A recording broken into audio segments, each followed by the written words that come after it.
Uma boa noite a todos, que a paz de Deus e as bênçãos de Jesus e dos Espíritos amigos estejam com todos nós, principalmente comigo hoje, porque a responsabilidade é muito grande, né? Nós nos arvoramos, nós os palestrantes, eu falo nós os palestrantes, né? A gente se arvora em vir até aqui, passar para vocês aquilo que a gente acredita que vai fazer bem para vocês, vai trazer elucidação das nossas perguntas, né? Das questões mais íntimas que existem na nossa vida. Sempre nós nos indagamos. Então eu costumo dizer que eu sou o gordinho da pulga. Eu vim trazer uma pulguinha para deixar mordendo atrás da orelha, porque a palestra nada mais é do que o despertar. Há 25 anos atrás, quando eu participei da primeira palestra espírita, e eu me lembro bem que era justamente esse tema do capítulo 19, o poder da fé. A fé, o nome do capítulo é A Fé que Transporta as Montanhas. O primeiro item é o poder da fé. E o segundo item é a fé religiosa, condição da fé inabalável. Parábola da figueira seca, instruções dos Espíritos, a fé mãe da esperança e da caridade, a fé divina e a fé humana.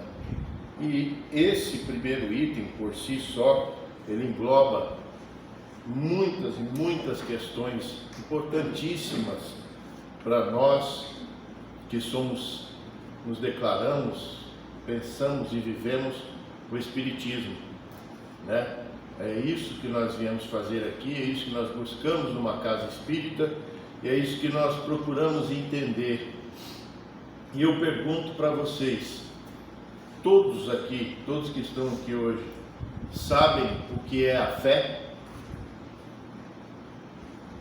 Todo mundo tem conhecimento do que seja a fé? Alguém pode me dar um esclarecimento do que seja a fé? Todo mundo pensa assim, mas eu acredito em Deus, eu acredito na espiritualidade, eu acredito nas coisas do mundo espiritual. E esse é um conceito bastante pobre, porque a fé não é a crença, começa com a crença, mas não é a crença, não é acreditar. A fé é muito mais profunda, muito mais forte, muito maior do que tudo que nós acreditamos. A fé, na verdade, é um poder. O apóstolo Paulo chegava a colocar que a fé sem obras é nula. Por que será que ele dizia isso? Porque para nós o conceito de fé é o conceito de crença, primeiramente, né? E a fé, para que a gente possa compreender ela em profundidade, é preciso que a gente vivencie. Nós precisamos viver a fé. E lá nos primórdios do cristianismo, no tempo de Jesus, e até antes, né? Os crentes, as pessoas que acreditavam em Deus, iam aos extremos, com alegria, entregavam a sua vida com alegria, porque eles vivenciavam a fé. Pensa, gente, vamos voltar lá no passado, aquelas pessoas no tempo de Jesus, que viviam com condições tão precárias de vida, de moradia, de entendimento, de educação, né? E essas pessoas seguiam a Jesus, acreditavam de tal forma, tinham uma fé tão forte, que quando foram aprisionadas pelos romanos, entregavam sua vida e muitas vezes cantando hosanas a Deus, alegres, felizes. É um extremo bastante profundo. Mas hoje, com todo o cabedal de conhecimento que nós temos uma responsabilidade muito maior acerca disso. Por quê? Nós, espíritas, e eu estou falando para nós, espíritas, né, que temos esse conceito de acreditar que a nossa vida aqui é uma passagem, que nós estamos aqui para progredir, para melhorar, né?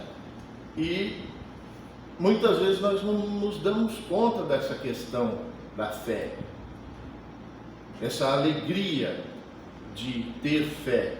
Muitas vezes a gente vem aqui, fala de amor, fala de bondade, fala de caridade, fala de perdão, fala de tantos conceitos, tantas coisas, né? Mas o primordial, e começa com isso, que se estamos aqui hoje, é porque acreditamos profundamente que existe algo maior e melhor do que nós, né? E que nós necessitamos de conhecimento, de entendimento, para melhorar cada vez mais. Eu acredito que seja o ímpeto de todos que estão aqui, de todos que buscam, né, nas palestras públicas, algum conhecimento. Então, eu vou ler o conceito segundo aqui, depois do poder da fé, a fé religiosa. A fé religiosa, condição da fé inabalável. Do ponto de vista religioso, a fé é a crença nos dogmas particulares que constituem as diferentes religiões. Todas as religiões têm os seus artigos de fé. Sob esse aspecto, a fé pode ser raciocinada ou cega. A fé cega, não examinando nada, aceita sem controle o falso como verdadeiro e se choca a cada passo contra a evidência, e a razão, levada ao excesso, produz o fanatismo. Quando a fé repousa sobre o erro, ela se destrói cedo ou tarde. A que tem por base a verdade é a única segura do futuro, porque não tem nada a temer do progresso das luzes, já que é verdadeiro na obscuridade e o é igualmente em plena luz. Cada religião pretende estar na posse exclusiva da verdade. Preconizar a fé cega sobre o ponto de crença é confessar impotência em demonstrar que se tem razão. Quando Kardec começou a reunir os dados para a codificação do Livro dos Espíritos e do Evangelho segundo o Espiritismo, a sua primeira preocupação foi em transmitir a verdade que, segundo ele percebeu, né, através dos fenômenos da comunicabilidade com os espíritos, que existe algo mais do que a nossa vã inteligência física e da Terra. Existe algo mais. Alguém veio, se comunicou e continuou se comunicando, trazendo conhecimento. É o que nós, como espíritas, acreditamos.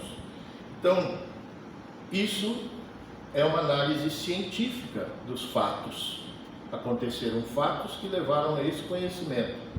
E através disso é que nós formulamos o nosso conceito. Uma das grandes preocupações de Kardec foi que o Espiritismo não fosse uma religião comum, como, né, tantas outras. Uma religião cheia de dogmas, cheia de costumes. Por quê? Porque é isso que faz e leva as pessoas ao fanatismo.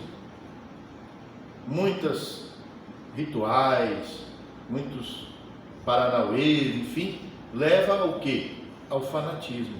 Faz com que as pessoas, e era o que acontecia com os judeus na época de Jesus, justamente que estavam mais ligados aos dogmas, aos costumes, aos usos, do que a palavra de Deus, do que os conceitos de amor, de caridade, né? Por isso Jesus teve tanta dificuldade para nos fazer compreender o amor de Deus para conosco, porque aquele Deus que existia na época, dos conceitos das pessoas, era justamente um Deus que feria, que matava, que destruía, que castigava, que punia, né? Que tinha um local reservado para as almas infinitamente sofrerem. Então eu coloco uma pergunta para vocês, a primeira pulga que eu vou jogar no meio de vocês. Vocês são pais, mães, os que ainda não são, tem um sobrinho, uma sobrinha, né? Um afilhado, alguém, uma criança que você goste. Você condenaria um filho seu a queimar eternamente? Pergunta geral. Condenaria? Pegaria uma criancinha dessa e vou tacar você lá naquele fogo e ficar queimando lá até acabar. Ou se acabar, acabou. Se não acabou também, vai se danar para lá. Faria? Alguém de nós faria isso? Teria essa coragem? E Deus faria? Guarda essa pulguinha com vocês. Não é? Existe um castigo assim tão terrível para aquele que não cumpre, que não faz, que não faz o que esse Deus preconiza? Difícil, né, gente? E tem gente que acredita nisso. Eu mesmo era um. Para mim, quando eu morresse, o garfinho já estava lá, bora. Né? Porque a gente sabe dos nossos erros, nós sabemos dos nossos defeitos, das nossas dificuldades morais. Todos nós sabemos. E esse é que é o legal da coisa. Porque nós sabemos. Às vezes a gente tenta, né, esconder. Não, eu sou meio difícil, meio briguento, mas sou briguento pelo certo. Né? A gente fala, o nosso pecadinho sempre é menor. Os nossos erros são toleráveis. Né? Aí quando a pessoa faz com a gente, o mesmo que a gente faz com ela, a gente fica bravo. Sorta os cachorros em cima da pessoa e aquele brigueiro.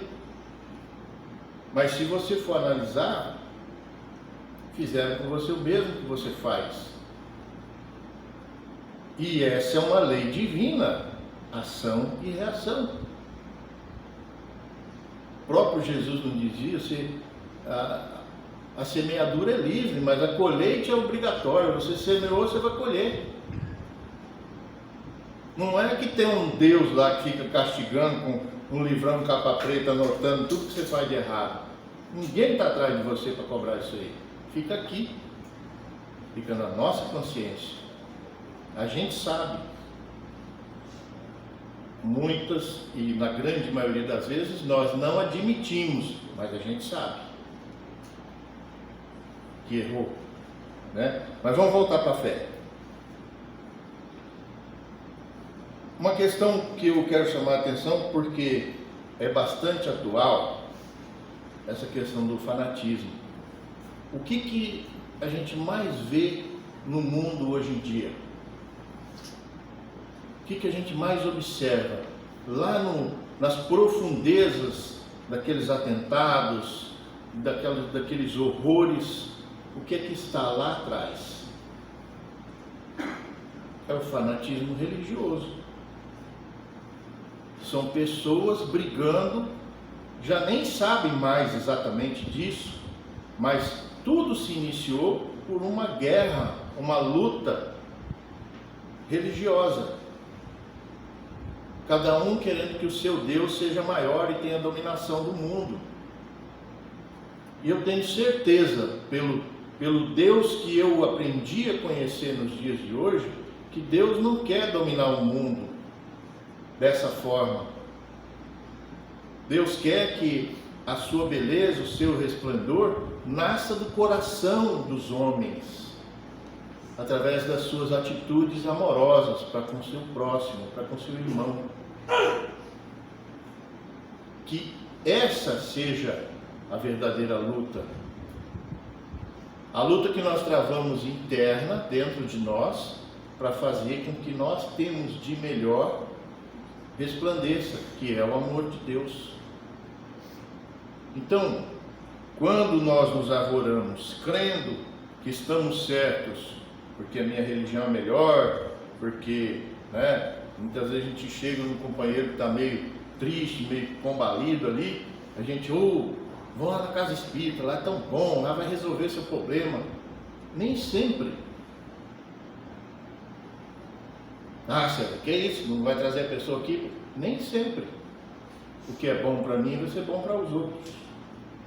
É claro que a gente precisa fazer com que essa pessoa veja que isso está me fazendo bem, porque eu estou ficando melhor, eu estou ficando mais amoroso, mais afável, mais justo, mais digno, mais correto. Aí ele vai olhar para a gente, esse maluco aí era tão danado, tão vida torta, agora está... Primeiro a pessoa fica desconfiada, isso é golpe. Pode apostar que é golpe. Ele vai se fazer de bonzinho, daqui a pouco dá uma rasteira na gente. Mas à medida que a gente vai melhorando, as pessoas vão percebendo. Eu quero ficar assim, quero ser assim, eu quero fazer isso. Como é que você fez? Eu fui lá na casa espírita, tinha um gordinho lá falando umas coisas lá, eu gostei, e agora estou fazendo, Aí quando chegar lá no plano espiritual, vocês estão tudo de boa lá e eu passo correndo para baixo. Eu não fiz nada que eu falei, só falei. Mas é isso que faz com que, através da nossa fé, através de nós, e a próxima coisa que eu colocar aqui vai trazer uma outra pulguinha para vocês, que trata do seguinte: a verdadeira fé, a fé mais profunda que nós podemos experimentar ainda nesse plano, é justamente a nossa conexão com Deus. E isso parece fácil, parece simples. Mas eu vivo conectado com Deus, pedindo pelo amor de Deus para me trupicar numa bola de dinheiro, para mim me livrar daquela sogra chata, para mim, enfim, estou falando de sogras, contexto, para mim resolver minha vida. E Deus não ajuda eu resolver minha vida. Como é que eu não estou conectado? Eu vivo escutando palestra, eu vivo escutando pregação, eu vivo escutando música bonita e tal, e diz que eu não estou conectado.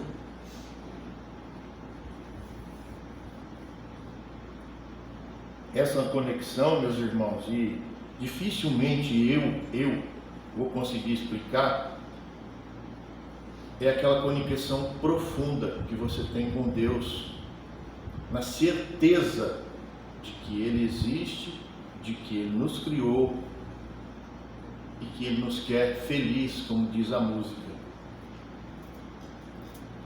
Já pararam para pensar nisso, que Deus te quer feliz? Quer feliz, mas faz eu reencarnar aqui nesse mundo de provas e expiações. Que felicidade que é essa? Isso é uma responsabilidade nossa. Se a gente ainda está aqui, é porque a gente precisa.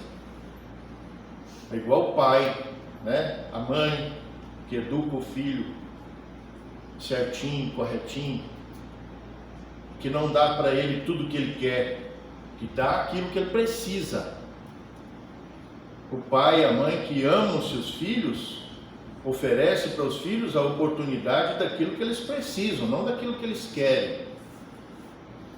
A melhor roupa, o melhor tênis, o melhor brinquedo, a melhor escola, Claro que a gente quer sempre o melhor para os nossos filhos, mas nem sempre isso é o que ele precisa. Porque nós recebemos os nossos filhos para que a gente possa educar e transmitir para eles justamente o que Deus quer que nós façamos também. O que Ele tenta transmitir para nós. Mas César, eu tenho tanta dificuldade na minha vida, é tanto problema, é tanta dor, é tanto sofrimento, né? Meu pai batia na minha mãe tomava umas canjibrinas, né? Meu avô foi preso, minha avó não sei o quê, eu já passei tanta dificuldade, como é que pode isso ser necessário para mim?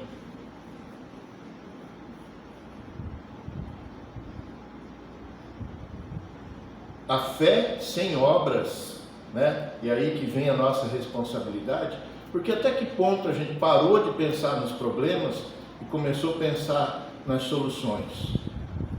Eu sempre conto uma passagem comigo, embora não seja o maior exemplo de virtude para ninguém, mas um belo dia eu estava numa situação muito difícil. Tem um amigo meu, inclusive ele é palestrante, o Rui, e ele me convidava, a gente fazia diversos trabalhos no âmbito da caridade.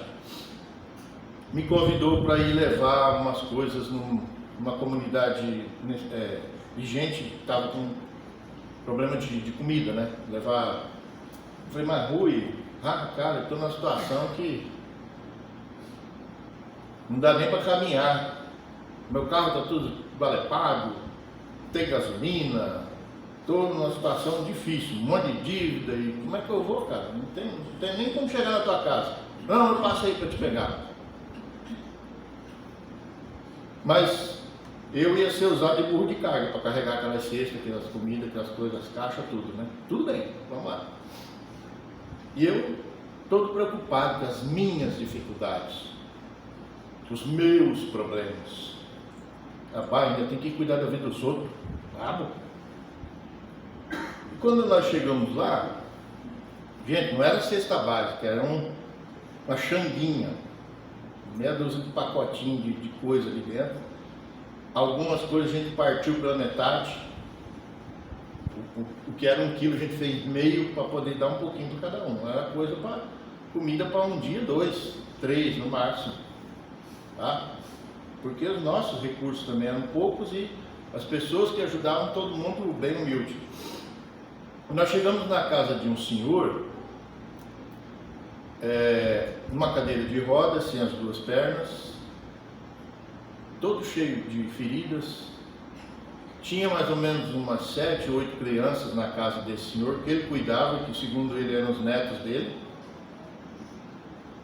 E quando a gente entregou para muito obrigado, Deus que abençoe, aquela coisa toda, aí ele falou, vocês vão dar aqui atrás para minha vizinha? Eu falei, não senhor, nós só trouxemos poucas, essa sua casa aqui, outra lá para frente. Ah, então tá bom. Ele chamou uma daquelas crianças lá, abriu aquele saco, pegou uma sacolinha, colocou mais ou menos a metade daquilo e mandou levar para a vizinha de trás. Eu fiquei assim, falei, meu Deus do céu, se a pessoa nessa situação de dificuldade, sem saúde para trabalhar, sem condição, esse monte de criança ainda vai dividir o pouco que ganha com o outro. Nunca mais eu tive coragem de reclamar da minha vida. Nunca mais. Nunca senti tão forte assim como é que eu posso dizer? A força da partilha, do amor ao próximo. Eu não imagino quando é que eu vou chegar a esse patamar de desprendimento. Porque a gente se arvora tanto em ser bom, faço isso, faço aquilo, estando perfeitinho. Tem umas dorzinhas aqui, umas dorzinhas ali, mas perfeitinho. Posso sair, trabalhar, produzir, ganhar ou não, né? Então, eu imagino que esse senhor tem uma conexão muito profunda com Deus. Porque eu ganhei hoje, vou ganhar amanhã. Deus não vai me abandonar. E eu nunca vi uma situação de falta de tudo igual aquela. Então, quando a gente muitas vezes vem aqui se arvora falar de amor, de Jesus, de Deus, e a gente se vê mergulhado em tantos problemas, e quando Paulo diz a fé sem obras não vale nada, é como um símbolo retumbante, só faz barulho. Então, quando a gente não arregaça as mangas e vai ajudar o próximo, vai fazer como Jesus, como Pedro, como Paulo, como João, né? Assim que Jesus partiu, alguns apóstolos ficaram do lado de fora do muro de Jerusalém, atendendo as pessoas, os viajantes, os leprosos, as viúvas, os sofredores. E tem tantos nesse mundo. E não só tem pessoas com falta de comida, tem gente sem esperança, tem gente sem um rumo. Eu trabalho com um grupo de escoteiros e chegam lá crianças, jovens, de boa família, de boa família de posses, né? E aquelas crianças muitas vezes encostam na gente e querem um carinho, uma brincadeira, um afago. Muitas vezes querem disciplina, pedem por disciplina. Porque a disciplina também é uma forma de dar amor, de dar carinho, de fazer com que aquele jovem trilhe o caminho do bem, porque isso é inerente a gente. Ser bom é inerente ao ser, ao espírito que foi criado por Deus. E muitas vezes a gente olha assim, mas como é que é isso? Ser bom é isso mesmo? Deus criou um espírito simples, ignorante, mas bom. Deu uma estragada pelo caminho? Deu. Pegou alguns vícios, algumas manias, algumas maneiras confusas de ser, e é isso que nós passamos nessa vivência, confusão. Nós precisamos retornar à casa paterna, nós precisamos nos conectar com Deus. Isso é o poder da fé. Essa fé que faz com que eu queira fazer o que Deus me criou para fazer. Amar o próximo indefinidamente. E não só o próximo que está do meu lado, meu filho, minha mãe, minha esposa, próximo. Jesus, quando fez um compêndio, né, dos 10 mandamentos, ele disse, amar a Deus sobre todas as coisas, que é essa conexão, e ao teu próximo como a ti mesmo. Muitas vezes aqui nas palestras a gente incentiva que você comece pelo próximo que está mais próximo, né? Que são os familiares, que é justamente nós sempre identificamos que os maiores conflitos estão dentro das famílias. Comece por ali, é um treinamento para que você atenda cada vez mais próximos, para que você alcance mais gente, porque quando lá no seio da família, que a gente é colocado ali para resolver, para ter os nossos resgates, para ter os nossos acertos pessoais, porque o conflito das famílias, o conceito da família não é só para a gente viver bem, feliz e maravilhoso, é para a gente resolver conflitos de outras vidas, conflitos interiores, né? É a nossa lousa, vamos dizer assim, para a gente praticar a paciência, né? A caridade. Porque um outro conceito que a gente tem bastante confuso também, justamente é que a gente pensa que caridade é só dar as coisas para os outros. Só dar alimento, roupa velha que a gente não quer mais, sapato furado, né? É caridade. Não presta para mim, não serve para mim, vou doar. Na verdade, a caridade, essa caridade que precisa andar junto com a fé, para que a fé tenha validade, é justamente aquela mais profunda, de você sentar e ouvir as lamúrias de alguém,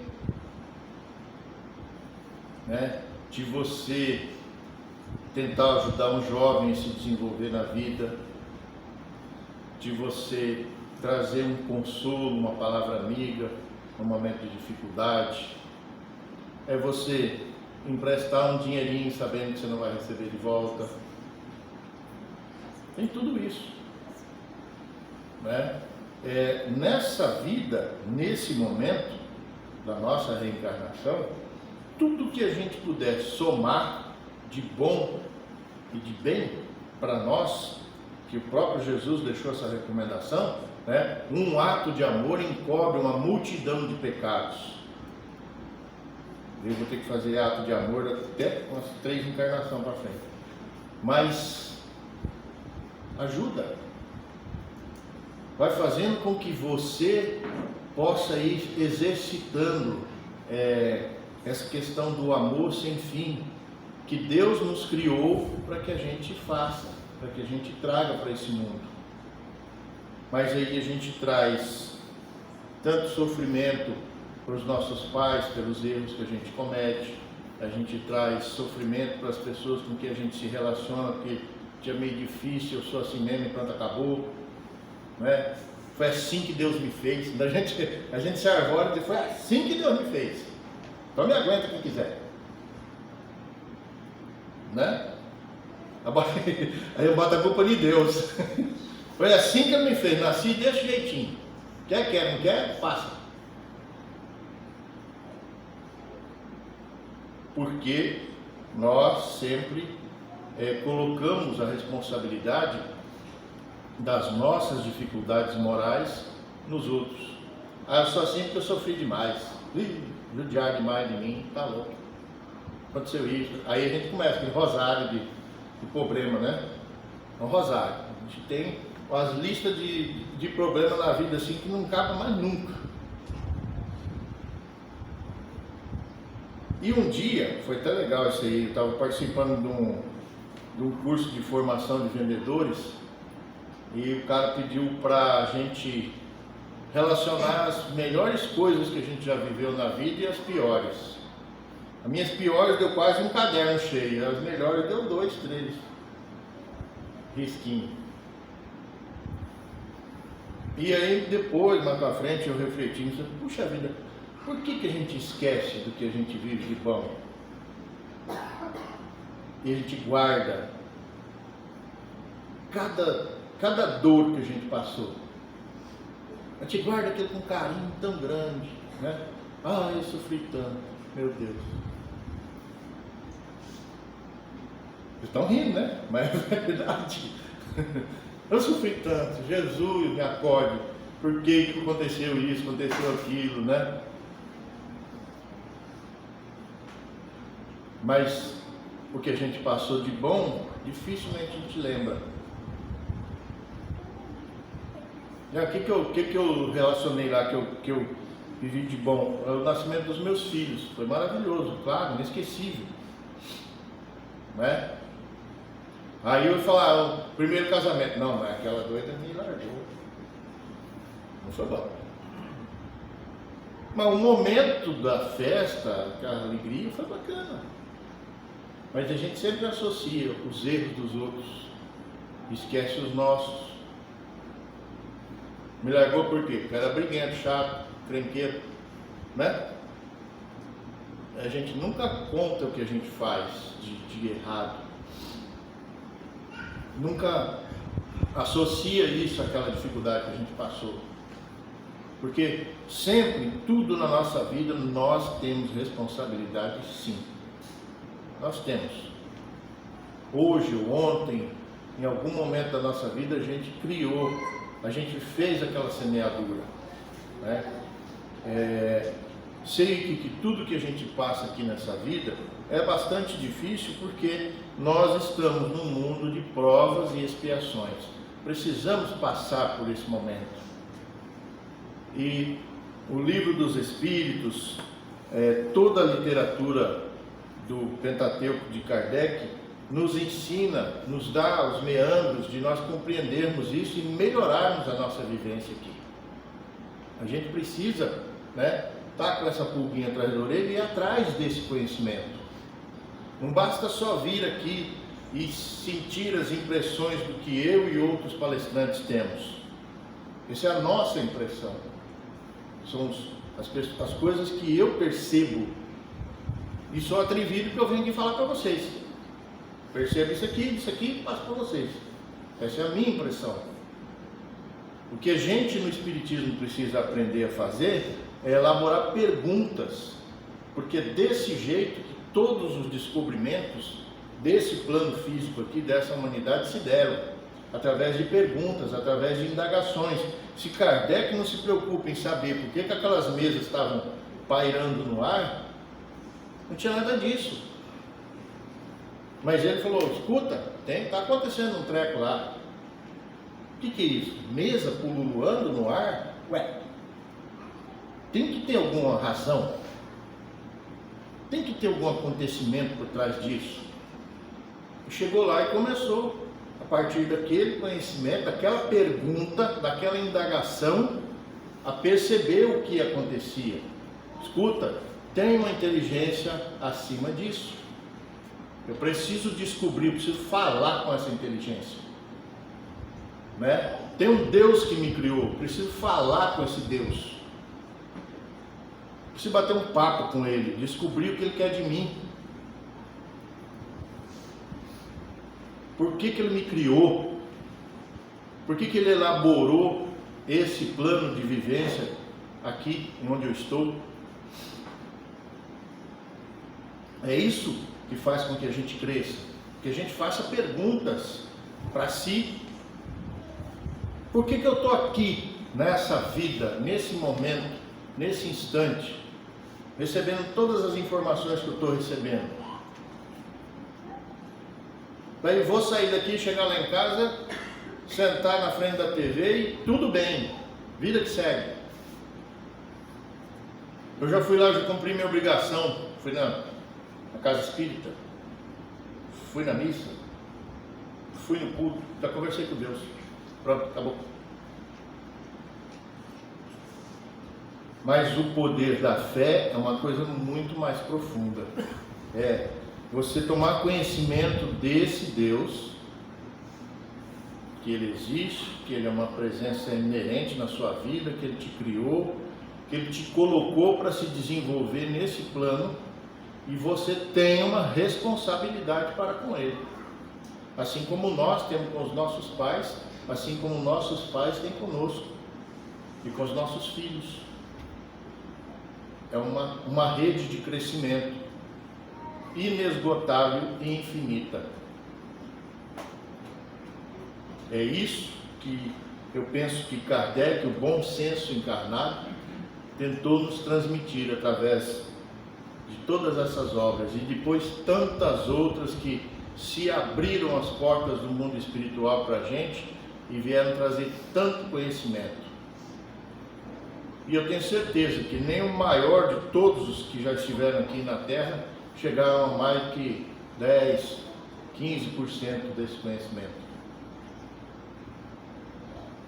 Porque é pouco tempo. O tempo da espiritualidade é diferente do nosso. O nosso tempo aqui nesse planeta é muito pouco para a gente compreender tudo que tem para compreender. Então a gente tem que acelerar, a gente tem que buscar, tem que fazer perguntas, né? Tem que, através das palestras públicas aqui, se perguntar, como é que eu posso conhecer mais? Aí tem as orientações da Casa Espírita, tem cursos, né? Tem para quem tem uma determinada mediunidade, tem desenvolvimento mediúnico, né? Tem palestras na internet a rodo, tem livros maravilhosos, né? Tem o próprio Pentateuco Espírita, os 5 livros da codificação, através do Evangelho segundo o Espiritismo, que eu vou colocar a minha tentativa de conhecimento. Eu me tornei espírita há 25 anos atrás e ganhei esse mesmo livro aqui, esse Evangelho. Eu faço o Evangelho no lar todo domingo às 8h30 em casa. E eu já repassei esse livro 4, 5, 6 vezes, nem me lembro quantas vezes eu já, do começo ao fim, fazendo o Evangelho. E toda vez, porque não sei se vocês vão conseguir ver, mas ele é cheio de marcações aqui, ó. Cheio de... Toda vez que eu faço, eu boto a data. Essa folha aqui mesmo já tem 5 datas. Então, aquele mesmo trecho que eu li, que eu compreendi algo, eu compreendo algo novo. E eu tenho certeza que se eu passar 10, 20, 30, 40 vezes, eu vou compreender algo novo, porque o Evangelho é isso, é a boa nova de Deus, é um ensinamento de Jesus, o nosso governador espiritual, para esse plano. Se a gente chegasse a compreender exatamente o que Jesus quis nos dizer, nós teríamos um salto na nossa evolução. Só o que Jesus quis nos dizer. Só que a gente tentasse fazer o que Ele nos orientou e resumiu em 2 coisas: amar a Deus sobre todas as coisas e ao teu próximo como a ti mesmo. Faça aos outros o que você quer que faça com você. Ponto. Jesus não mandou a gente dar a vida pelos outros, acabar, se mortificar, não. Ame teu próximo como a ti mesmo. E dentro da nossa família, com os nossos pais, com os nossos irmãos, com os nossos filhos, a gente já tem tanta dificuldade, tantos conflitos, né? E se ali a gente conseguisse já, nessa encarnação, se alinhar, ajeitar as coisas pelo menos, já não ter mais briga, já seria tão bom. Então eu espero que vocês levem essas pulguinhas para casa, cuidem bem delas, alimentem elas, né? Façam com que elas deem frutos, né? Pode transmitir, essa é a única pulga que a gente pode passar para os outros, à vontade, eu deixo, né? Para que justamente a gente consiga se entender. Eu acredito, eu tenho fé, né? Já que eu estou falando de fé, eu tenho fé que um dia nesse plano nós vamos conseguir ao menos nos entender, compreender que o outro tem dificuldades que nós não temos, mas talvez nós tenhamos dificuldades piores, né? O outro muitas vezes tem dificuldades morais que eu não tenho, e que muitos dos erros que nós cometemos, nós nem imaginamos que sejam erros. E por que disso? Justamente pela falta do conhecimento dessa conexão com Deus. Porque muitas vezes a gente faz um pecadinho que ninguém está olhando, né? Tudo bem, ninguém viu. Mas ficou gravado em você. Aquilo é teu. Você não fez para prejudicar ninguém, mas prejudicou você. Então, longe de mim estar aqui para chamar a atenção de alguém, porque eu estou inserido nesse contexto. Eu também cometo muitos erros, muitos. Mas para todos nós, essa questão de nós buscarmos entendimento, ao menos entendimento, ao menos sermos mais pacíficos e brandos, assim como recomendou Jesus. E aí a gente vai começar a compreender o que é essa fé amorosa que o próprio Deus plantou em nós. Graça e paz, muito obrigado a todos, que Deus nos abençoe.